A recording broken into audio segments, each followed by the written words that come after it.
চলেন জান্নাতের shopping mall থেকে একটু শপিং করে আসি। জান্নাতের ভেতরে বিশাল এক শপিং মল থাকবে। প্রতি শুক্রবারে সামনে পেছনে সব জায়গা থেকে ভন ভন করে মৌমাছির মতো জান্নাতীরা ওই শপিং মলে শপিং করতে আসবে। ইচ্ছে মতো দেদারসে পোশাক কিনবে, ইচ্ছে মতো শপিং করবে, টাকা দেয়া লাগবে না, ক্রেডিট কার্ড লাগবে না। সুবহানাল্লাহ পড়েন।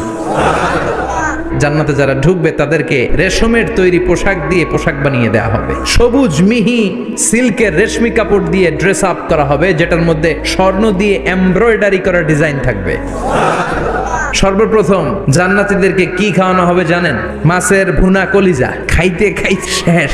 ফেরেশতারা বলবে এত খায়েন না, সামনে আরো আছে। পুরুষদের জন্য আল্লাহ তাআলা জান্নাতের হুরদের ব্যবস্থা করেছে। সুন্দরী, রূপবতী, গুণবতী, অপ্সরা, প্রিয়ংবদা, সুহাসিনী, সুকেশিনী, সুভাষিনী, অশুভম বর্ষা, অসাধারণ সুন্দরী হবে তারা। আল্লাহ বললেন স্পেশাল ভাবে সৌন্দর্যের আলোকচ্ছটা করে আমি তাদেরকে বানিয়েছি তোমাদের জন্য। ও মুসলমান, দুনিয়ার বুকে চোখটার নিচের দিকে নামাও।